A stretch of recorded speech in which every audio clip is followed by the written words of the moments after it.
नमस्कार बच्चों, Isha classes online education में आपका एक बार फिर से स्वागत है। देखिए बच्चों, जो आपकी 11th क्लास है उसके अंदर हमारा जो तीसरा चैप्टर चल रहा था राम नरेश त्रिपाठी। अब तक हम लोगों ने इस चैप्टर के बारे में सबसे पहले वीडियो के अंदर हम लोगों ने जो राम नरेश त्रिपाठी जी है उनका जीवन परिचय पढ़ा था और जो कविता का परिचय है, पाठ का जो सार है उसके बारे में समझा था और उसके आरंभिक एक पद को पढ़ा था। दूसरे वीडियो के अंदर हमने दूसरे और तीसरे पद को पढ़ा था, उसकी कविता का विस्तार किया था।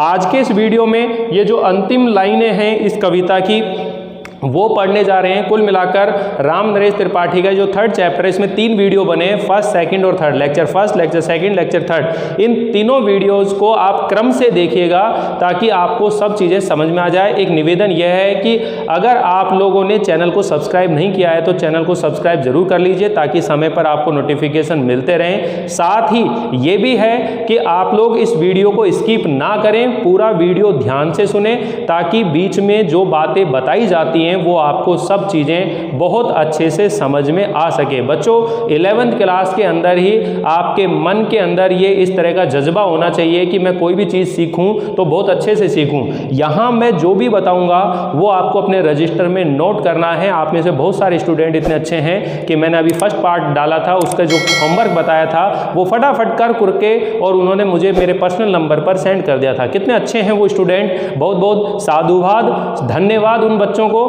जो मेरे कहने के अनुसार अपना कार्य कर रहे हैं, होमवर्क कर रहे हैं। मुझे पूरी उम्मीद है कि एक ना एक दिन ये जितने भी स्टूडेंट हैं सब समय पर अपना होमवर्क दिखाना आरंभ कर देंगे और उस दिन इतना आनंद आने वाला है बच्चों, क्योंकि देखिए जब तक आप लोग सीखने के लिए तैयार नहीं होंगे दुनिया की कोई ताकत नहीं है जो आपको सिखा दे। इसलिए सबसे पहला काम ये जरूरी है कि आप अपने अंदर से ये इच्छा शक्ति पैदा करें कि नहीं, हमें पढ़ना है, हमें ये चीज़ें सीखनी है, क्योंकि फ्यूचर में चल करके हमें कंपटीशन की तैयारी भी करनी है। अभी से हमारे अंदर अगर ये आदत लग गई कि हम एक जगह बैठ करके अपनी स्टडी कर सकें तो कितना आनंद आने वाला है जीवन के अंदर। तो चलिए ज़्यादा समय बर्बाद ना करते हुए हम लोग आगे के इस पद को समझते हैं, क्योंकि आज के इसी वीडियो के अंदर हम इसके क्वेश्चन आंसर भी पढ़ेंगे। जो पाठ्य पुस्तक के पीछे के प्रश्न होते हैं वो क्वेश्चन आंसर भी मैं आप लोगों को इस वीडियो में बताऊंगा। आप अपने रजिस्टर में नोट करते हुए चलेंगे। अपने कान में अपनी ईयरफोन लगा लीजिए, जो बातें मैं बोल रहा हूं उसे ध्यान से सुनिएगा। अपना रजिस्टर, अपनी नोटबुक जो है वो और बुक जो है वो सब अपने साथ रखिए, पेन रखिए, ताकि कोई बात बताई जाए तो उसे नोट करते हुए चल सके आप लोग। तो देखिए ध्यान से कि यहां पर जो कवि राम नरेश त्रिपाठी जी हैं वो समुद्र और सूर्य, क्योंकि वो इस पथिक कविता है, इसमें बताता है कि एक पथिक है, एक राहगीर है जो समुद्र के किनारे खड़ा हुआ है और वो समुद्र में यानी कि समुद्र के दूसरे कोने पर क्या हो रहा है, सूर्य का उदय हो रहा है। तो वह सूर्य उदय होते हुआ देख रहा है। तो सूर्य उदय यानी कि सूरज और जो सागर है, सागर और सूरज की जो प्रेम कहानी है उसके बारे में बता रहा है कि जो प्रकृति है, प्रकृति की जो प्रेम कहानी है वो हर तरफ बिखरी हुई है। हर तरफ आपको इस प्रकृति की प्रेम कहानी दिखाई दे जाएगी। तो ध्यान से सुनिएगा बच्चों। वन उपवन गिरी सानु, सबसे पहले तो इनका अर्थ ही समझिए। वन का मतलब वन ही है, उपवन मतलब बगीचा, गिरी का मतलब पर्वत। गिरी जो शब्द है इसका मतलब पर्वत और सानु का मतलब होता है पर्वत के ऊपर की जो समतल भूमि होती है। पर्वतीय क्षेत्रों के ऊपर जो समतल भूमि होती है उसको सानु बोलते हैं। कुंज का मतलब कुंजी, ध्यान रखेंगे। मेघ मतलब बादल बरस पड़ते हैं। मेरा आत्म प्रलय होता है और मैं जब इस तरह से इसे देखता हूं, मेरा आत्म मतलब स्वयं का प्रलय होता है, मैं अपने आप को ही भूल जाता हूं। प्रलय का मतलब नष्ट होना होता है, लेकिन यहाँ पर नष्ट होना नहीं लेंगे, इसका मतलब लेंगे आत्म विभोर हो जाना। यानी कि जब कवि राम नरेश त्रिपाठी जी प्रकृति के वातावरण में जब ये देखता है कि जो बादल हैं, मेघ हैं, वो बारिश कर रहे हैं, वर्षा कर रहे हैं और उस वर्षा की वजह से वो जो प्रकृति का वातावरण है वो और भी ज़्यादा सुंदर और आकर्षक लगने लगता है, तो कवि उस प्राकृतिक सुंदरता को देख करके अपने आप को भी भूल जाता है, आत्म विभोर हो जाता है, नयन नीर झड़ते हैं और उसकी आंखों से, नयन का मतलब होता है नेत्र, नीर का मतलब पानी होता है, लेकिन यहाँ पर पानी ना लेकर क्या लेंगे, आंसू, कि उसकी आंखों से आंसू, अश्रुओं की धारा बहने लगती है, झड़ने लगती है। पढ़ो लहर कि लहर पर, तट मतलब किनारा, तृण मतलब तिनका, तरु मतलब वृक्ष, गिरि मतलब पर्वत, नभ मतलब आकाश, किरण मतलब किरण होता है, जलद मतलब मेघ पर प्यारी, कि हर तरफ लिखी हुई है ये मधुर कहानी। ये मधुर कहानी कौन सी? प्रेम कहानी, विश्व विमोहनहारी। ये विश्व को मोहित करने वाली जो प्रेम कहानी है, ये प्रकृति के हर तरफ ये लिखी हुई है। तो हम लोग जब इसे व्याख्या के रूप में जब इसका अनुवाद करेंगे तो ये ध्यान रखेंगे कि यहाँ पर कवि रामनरेश त्रिपाठी जी जो है, यहाँ पर जो कवि रामनरेश त्रिपाठी जी हैं, वह सूरज और प्रकृति की जो प्रेम कहानी चल रही है, प्रकृति में जो प्रेम लीला चल रही है, अर्थात सूर्य उदय होने से पहले जो आकाश गंगा के तारों का जगमगाना, चंद्रमा का हंसना, वृक्षों का सजना, पक्षियों का चहकना, फूलों का महकना, ये देखकर मेघ जो हैं, बादल हैं, वो भी आनंदित हो जाते हैं और इतने आनंदित हो जाते हैं कि उनसे रहा नहीं जाते हैं और अपने प्रेम का उन्माद, अपने प्रेम का नशा प्रकट करने के लिए वो वनों पर, पहाड़ पर, उपवन पर, समतल भूमि, कुंज पर वो मेघ जो हैं वर्षा करने लग जाते हैं। और जब वो वर्षा करते हैं, बारिश करते हैं, तो इस प्राकृतिक सुंदरता को देख करके जो पथिक है यानी कि जो कवि है वो उससे भी रहा नहीं जाता है और वह कहता है कि मेरा आत्म प्रलय होता है, मैं आत्म विभोर हो जाता हूँ और मेरी आंखों से अश्रु धारा बहने लगती है। हर तरफ प्रकृति के ऊपर एक प्रेम लीला, एक प्रेम कहानी लिखी हुई है। इस प्रेम कहानी को, प्रकृति की इस प्रेम कहानी को आप समुद्र की लहरों पर, किनारे पर, तिनके पर, वृक्ष पर, पर्वत पर, आकाश में सूर्य की किरणों पर, जलद पर प्यारी, बादलों पर, हर तरफ ये प्रेम कहानी लिखी हुई है। इस प्रेम कहानी को आप कहीं भी पढ़ सकते हो और कहीं भी इसे देख सकते हो, क्योंकि ये लिखी हुई है एक मधुर कहानी, विश्व विमोहनहारी। ठीक है, यह हर तरफ इस संसार को मोहित करने वाली एक बहुत ही मनोहर प्रेम कहानी प्रकृति पर लिखी हुई है। ठीक है, कैसी मधुर, मनोहर, उज्जवल है ये प्रेम कहानी, कितनी मधुर, मन को हरने वाली, उज्जवल है ये प्रेम कहानी। हर तरफ इस प्रकृति की एक प्रेम कहानी जो है वो लिखी हुई है। आगे क्या कहता है? जी में है अक्षर बन इसके बनूं विश्व की बानी। और मेरे मन की यही इच्छा है कि प्रकृति की इस प्रेम कहानी को मैं अपने शब्दों में व्यक्त करके और इस संसार को, इसके आनंद के बारे में बताऊं कि प्रकृति को निहारने में, उसकी शरण में जाने में कितने आनंद की क्या होती है, अनुभूति होती है। तो जी में है अक्षर बन इसके बनूं विश्व की बानी, कितनी स्थिर है, पवित्र है, आनंद को प्रवाहित करने वाली है और हमेशा शांति और सुख देने वाली है। आहा, प्रेम का राज्य परम सुंदर, अतिशय सुंदर है। कि हे प्रिय, कि ये प्रकृति के प्रेम का जो राज्य है ये बहुत ही सुंदर, अत्यधिक सुंदर है। तो कहने का मतलब है यहाँ पर जो कवि है प्रकृति के अंदर जो वातावरण है उसके बारे में बताते हैं कि वहाँ हर तरफ एक प्रेम लीला, एक प्रेम कहानी चल रही है। तो एक बार मैं ध्यान से वापस से रीडिंग कर देता हूँ, ध्यान सुनो बच्चों।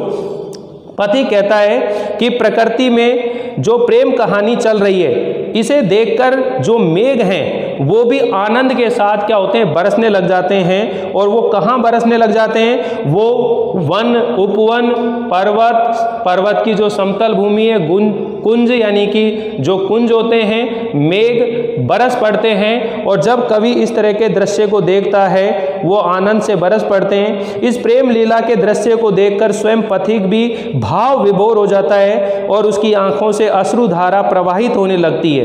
पथिक कहता है कि हे प्रिय, प्रकृति के इस मधुर वातावरण में चारों ओर एक प्रेम कहानी चल रही है। इस प्रेम कहानी को तुम समुद्र की लहरों पर, समुद्र के किनारे पर, तिनकों पर, पेड़ में, पहाड़ों में, तारे से सजे हुए आकाश में, सूर्य की किरणों में, बरसते हुए बादलों में इस प्रेम कहानी को पढ़ो। ये प्रेम लीला सारे संसार को मोहित करने वाली है और इस तरह से इस अनुभव को अपने हृदय में क्या करो, अनुभव करो। जब मैं इस पथिक आगे क्या कह रहा है, सूरज और सागर की जो प्रेम कहानी है वो कितनी मधुर, मनोहर, उज्ज्वल है। इसे देखकर मेरा मन करता है कि इसे अपने शब्दों में व्यक्त करूं और उस प्रेम पूर्ण वाणी को सारा संसार सुने। प्रकृति में हमेशा ये इस चीज़ को ध्यान में रखें कि ये जो प्रेम कहानी है ये बहुत ही सुंदर है, अत्यधिक सुंदर है। अब यहाँ ध्यान दीजिएगा बच्चों, इसके बाकी के ये जो 4 प्रश्न यहाँ पर दे रहे हैं, ये तो आपको और समझ में आ गया कि यहाँ पर जो कवि है वो प्रेम कहानी किसकी, सूरज और सागर, यानी कि पथिक जो है समुद्र के किनारे खड़ा है और वह सूर्य उदय होता हुआ देख रहा है। वहाँ हर तरफ एक प्रकृति का माहौल चल रहा है कि जो बादल हैं उस प्राकृतिक वातावरण को देखकर आनंद के साथ में वो भी बरस पड़ते हैं। वो वन, उपवन, पर्वत, समतल भूमि, कुंज में जो मेघ है बरस पड़ते हैं। और इस प्राकृतिक वातावरण को जब पथिक देखता है तो वह भी आत्म विभोर हो जाता है, उस प्राकृतिक सुंदरता में खो जाता है और उसके आंखों से भी प्रसन्नता के आंसू झरने लगते हैं, आंसू बहने लगते हैं। ठीक है, ये जो प्रकृति के ऊपर जो प्रेम कहानी लिखी हुई है इसे तुम कहीं भी पढ़ सकते हो। इसे समुद्र की लहरों पर, समुद्र के किनारे पर, तिनकों में, पर्वत पर, आकाश में, यानी कि बादलों में जो आकाश में जो बादल हैं, किरण है सूर्य की, ठीक है, जलद है, इन पर सब जगह आप लोग इस कहानी को पढ़ सकते हो।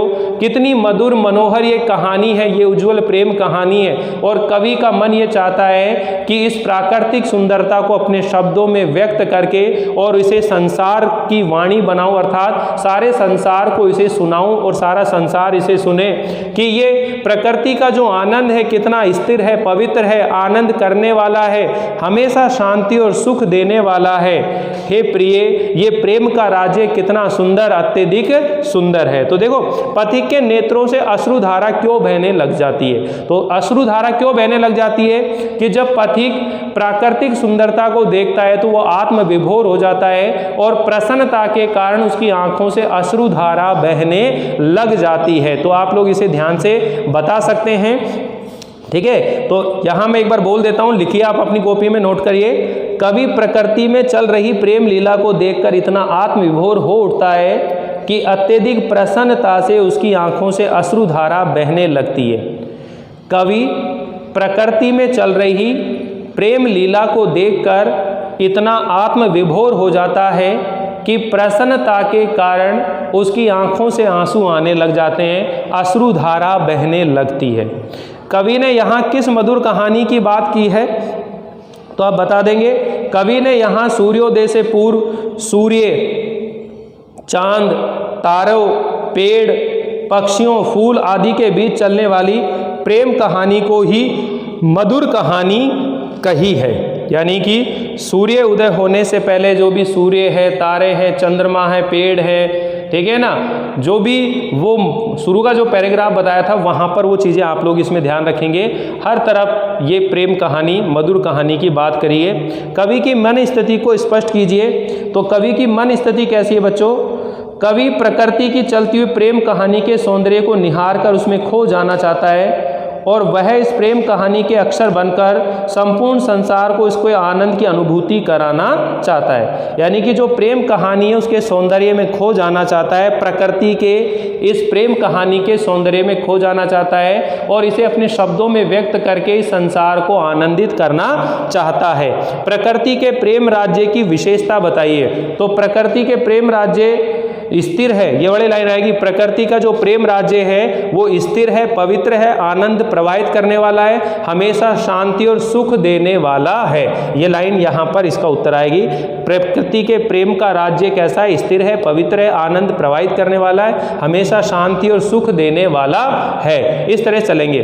फिर आगे आ रहे हैं कि भाई सौंदर्य बोध से संबंधित प्रश्न। तो यहाँ पर ये देखो, सबसे पहले भाव सौंदर्य। तो मैं आप लोगों को ये बार बार बता चुका हूँ कि यहाँ दो तरह के प्रश्न होंगे, एक भाव सौंदर्य का होगा और एक भाषा सौष्ठव का होगा। ये जो भाषा सौष्ठव है इसी को हम बोलते हैं शिल्प सौंदर्य, इसी को बोलते हैं भाषा सौंदर्य और इसको बोलते हैं भाव सौंदर्य। इसको क्या बोला जाता है? भाव सौंदर्य।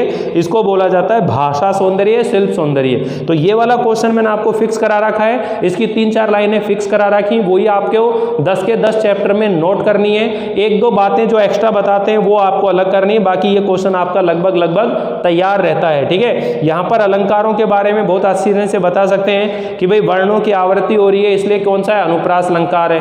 प्रकृति के ऊपर मानव के व्यवहारों को आरोपित किया जा रहा है, इसलिए मानवीकरण अलंकार है। ठीक है, और सुंदर, अति सुंदर, ये जो पंक्ति है एक जैसे 2 शब्द आ रहे हैं, इसलिए यमक अलंकार है। तो आप लोग यहाँ पर ये कह सकते हो वर्णों की आवृत्ति होने के कारण से, पहले इसका बता रहा हूँ इसमें कौन से अलंकार और छंद है। तो छंद का नाम तो हरिगीति का, कौन सा छंद है बच्चों? हरिगीति का छंद है। आप जब छंद लिखेंगे तो क्या नाम लिखेंगे? हरिगीति का। ये तो छंद का नाम है हरिगीति का। ठीक है, और अलंकार कौन कौन से इसके अंदर? अलंकार इसमें अनुप्रास अलंकार है, ठीक है, मानवीकरण अलंकार है और यमक अलंकार है। क्लियर सबको? अनुप्रास, मानवीकरण और यमक अलंकार। ठीक है, अब कह रहे हैं कि उक्त पद्यांश का भाव सौंदर्य स्पष्ट कीजिए। तो इसको ध्यान से लिखिए बच्चों, मैं बोल रहा हूं, आप लोग इसे नोट कर लीजिए कि कवि ने स्वच्छंदतावादी शैली में, स्वच्छंदतावादी शैली में, क्योंकि छायावादी युग जो है उसी को स्वच्छंदतावादी शैली भी बोल सकते हैं, कि कवि ने स्वच्छंदतावादी जो शैली है उसके अंदर प्रकृति की प्रेम लीला का चित्रण किया है। कवि ने स्वच्छंदतावादी शैली में प्रकृति के प्रेम का चित्रण किया है, प्रेम लीला का चित्रण किया है, और विभिन्न प्रकार के प्राकृतिक उपमानों में जो प्रेम कहानी चलती रहती है उससे परम आनंद और सुख की अनुभूति होती है। प्राकृतिक सौंदर्य का साक्षात्कार सभी को प्रसन्नचित करता है। ये इसका भाव सौंदर्य है। वापिस सुनिएगा बच्चों कि कवि ने स्वच्छंदतावादी शैली में प्रकृति की प्रेम लीला का चित्रण किया है।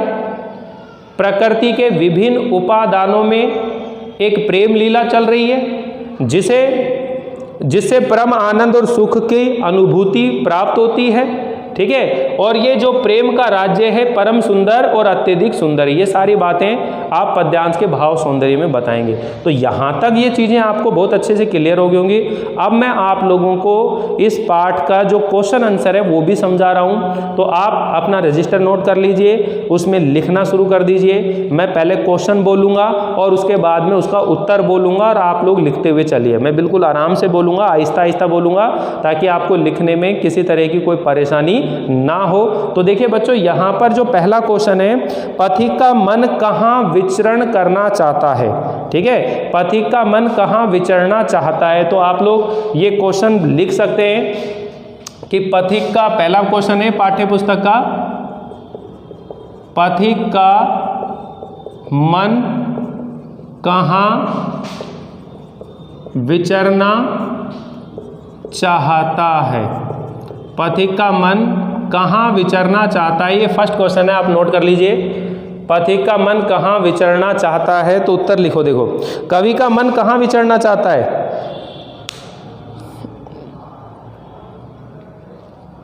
लिखिए। सूर्योदय वर्णन के लिए कवि ने, यह आपने पहले ही बता दिया था कि कवि का मन जो है आकाश और धरती के बीच में जो बादल हैं उन बादलों में बैठ करके और नीले समुद्र पर और आकाश में, नीले आकाश में वो विचरना चाहता है। यानी कि पथिक हो गया ना, घन में बैठ बीच में विचरू, यही चाहता मन है कि वह बादलों पर बैठ करके इस आकाश में और इस नीले समुद्र में वह विचरण करे, ये उसका मन चाहता है। तो लिखें आप इसमें, पथिक का मन बादलों पर बैठकर नीले आकाश और नीले समुद्र के मध्य में विचरना चाहता है। बादलों पर बैठकर नीले आकाश और नीले सागर के मध्य में, समुद्र में के मध्य में विचरना चाहता है। ठीक है, तो ये आप बता ही देंगे, कोई आसान, ज़्यादा कठिन नहीं है, कि जो पथिक का मन है वो बादलों पर बैठकर नीले आकाश और नीले समुद्र के मध्य में विचरना चाहता है। सेकंड क्वेश्चन आप लोग लिखिए, अगला क्वेश्चन लिखें बच्चों इसके बारे में। नेक्स्ट क्वेश्चन, सूर्योदय वर्णन के लिए किस तरह के बिंबों का प्रयोग किया है? सूर्योदय वर्णन के लिए किस तरह के बिंबों का प्रयोग किया गया है? दूसरा क्वेश्चन है, सूर्योदय वर्णन के लिए किस तरह के बिंबों का प्रयोग किया गया है? ध्यान से सुन लीजिए, सूर्योदय वर्णन के लिए किस तरह के बिंबों का प्रयोग किया गया है? Question mark. सूर्योदय वर्णन के लिए किस तरह के बिंबों का प्रयोग किया गया है? उत्तर लिखिए इसमें कि कवि ने सूर्योदय वर्णन के लिए काल्पनिक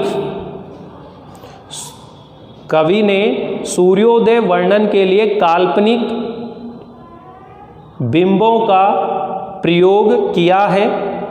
सूर्योदय वर्णन के लिए कवि ने काल्पनिक बिंबों का प्रयोग किया है। पूर्ण विराम। कवि कल्पना करता है कि समुद्र के तल पर आधा दिखाई देने वाला सूर्य मानो लक्ष्मी जी के स्वर्ण मंदिर का चमकता हुआ कंगूरा हो। कवि कल्पना करता है समुद्र के तल पर आधा दिखाई देने वाला सूर्य मानो लक्ष्मी जी के स्वर्ण मंदिर का चमकता हुआ कंगूरा हो। पूर्ण विराम। सागर पर फैली लाली मानो लक्ष्मी जी का स्वर्ण मंदिर हो। सागर पर फैली लाली मानो लक्ष्मी जी का स्वर्ण मंदिर हो। सूर्य की किरणों से बनी सुनहरी रेखा लक्ष्मी के धरती पर आने के लिए बनाई गई सुनहरी सड़क हो। धरती पर आने के लिए बनाई गई सुनहरी सड़क हो। तो इस तरह से ये सेकंड प्रश्न है, आप लोगों ने इसको नोट कर लिया होगा। बच्चों थर्ड जो क्वेश्चन है इसके अंदर आप लोगों ने एक पैराग्राफ पढ़ा होगा, स्मित वदन का स्वामी। चलिए मैं इसको इरेज कर देता हूँ, यहाँ सारे क्वेश्चन आंसर लिख ही देता हूँ ताकि आपको परेशानी ना हो लिखने के लिए। ठीक है, तीसरा क्वेश्चन मैं बोल रहा हूँ, उस तीसरे क्वेश्चन को आप लोग लिखिएगा। इस तीसरे क्वेश्चन में आपको आशय स्पष्ट कीजिए, पहले लिखिए आशय स्पष्ट कीजिए। अब ये आशय स्पष्ट कीजिए इसके बारे में बात चल रही है, तो आप लोग प्रश्न संख्या 3 यहाँ मैं नोट कर देता हूँ। प्रश्न 3, तो यहाँ आपको ये चीज़ें बतानी हैं।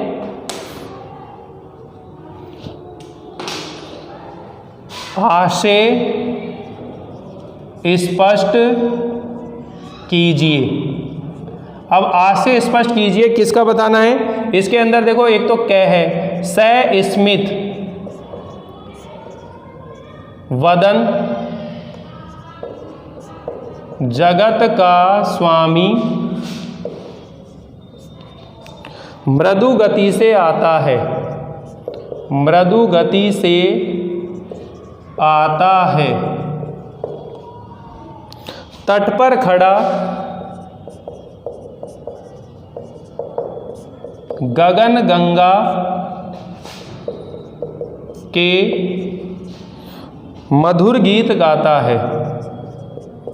मधुर गीत गाता है। ये जो पंक्तियां हैं इसका आशय स्पष्ट करना है। तो इसका आप बता ही सकते हो कि यहाँ पर कवि क्या कहना चाह रहा है कि इस संसार में सूर्य अपने मुस्कुराते मुख के साथ धीरे धीरे आता है और आकाश गंगा के किनारे खड़े होकर उसकी मधुरता के गिया करता है, गीत गाता है, मधुर गीत गाता हुआ दिखाई देता है। यानी कि संसार में सूर्य, वापिस उत्तर बोल रहा हूँ मैं, इसका ध्यान दीजिएगा।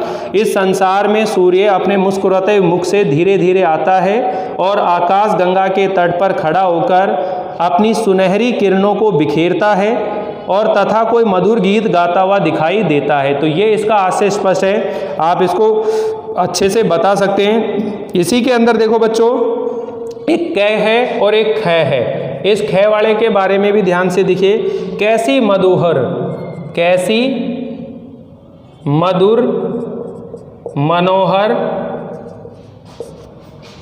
उज्जवल है यह प्रेम कहानी, जी में है अक्षर बन इसके बनूं विश्व की बानी।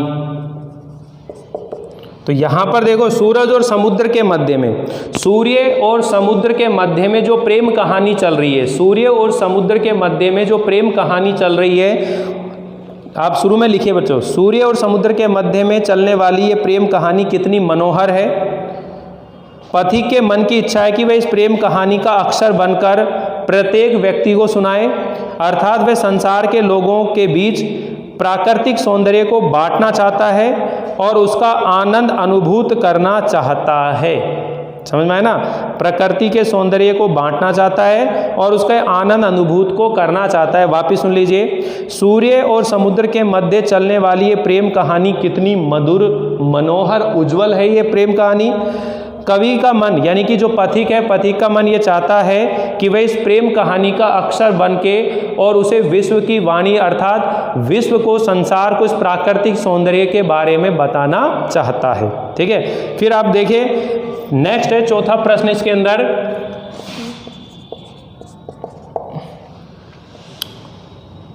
कविता में कई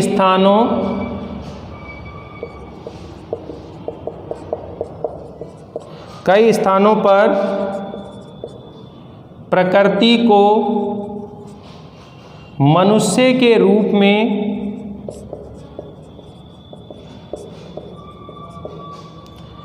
देखा गया है।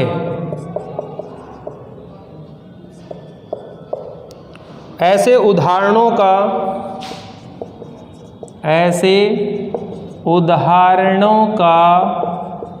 भाव स्पष्ट कीजिए। ऐसे उदाहरणों का भाव स्पष्ट कीजिए।